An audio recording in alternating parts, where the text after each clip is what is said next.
Halo semuanya, pernah nggak sih kamu bingung kapan harus nulis "Hai, apa kabar?" dan kapan harus pakai "dengan hormat"? Nah, hari ini kita bakal kupas tuntas bedanya surat pribadi sama surat dinas. Dan percaya deh, ngerti soal ini tuh bisa banget ngubah cara kamu berkomunikasi. Coba deh lihat ini. Di kiri ada sapaan yang santai yang biasa kita pakai ke teman. Di kanan, sapaan yang super formal. Kelihatannya sepele ya, tapi perbedaan ini adalah inti dari semua yang akan kita bahas. Cara kita nulis itu tergantung banget sama siapa yang kita ajak bicara dan apa tujuannya. Inilah yang ngebedain dunia surat pribadi dan surat dinas.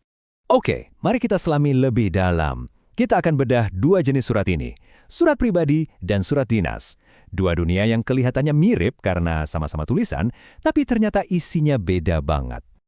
Tapi sebelum kita bahas perbedaannya, kita samain dulu dasarnya ya. Apa sih itu surat?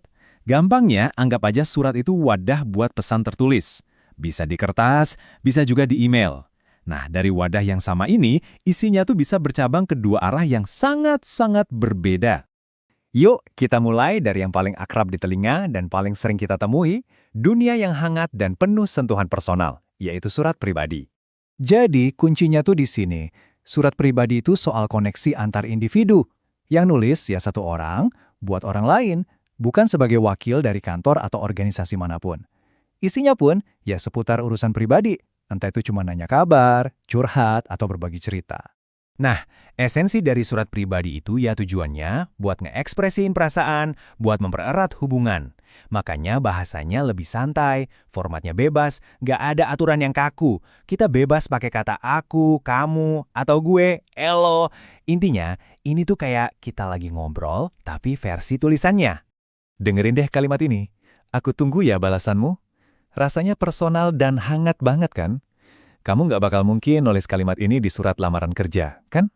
Nah, inilah jiwa dari sebuah surat pribadi. Oke, sekarang kita pindah ke dunia seberangnya. Gimana ceritanya kalau sebuah tulisan itu harus mewakili sebuah institusi? Kalau tulisan itu harus punya wibawa dan bahkan kekuatan hukum. Nah, disinilah surat dinas berperan. Ini dia pembeda utamanya. Surat dinas atau sering disebut surat resmi itu selalu mewakili sebuah institusi, bisa lembaga pemerintah, perusahaan, sekolah, atau organisasi. Jadi yang nulis itu bukan lagi individu, tapi seseorang yang bertindak atas nama lembaganya. Ini yang bikin surat ini punya bobot dan struktur yang beda banget. Tujuannya juga serius banget. Bisa untuk kasih perintah, jadi bukti hukum, atau jadi arsip penting buat sejarah. Karena tujuannya serius, aturannya super ketat, bahasanya harus baku, formatnya wajib diikuti, nggak ada tempat buat improvisasi atau gaya bahasa pribadi. Sekarang coba bandingin kalimat ini sama yang tadi. Aku tunggu balasanmu ya. Jauh banget kan bedanya? Kalimat ini formal, kaku, dan nggak personal sama sekali. Ini bukan lagi obrolan, ini adalah sebuah pernyataan resmi. Oke, kita udah lihat keduanya satu persatu. Sekarang bagian paling serunya.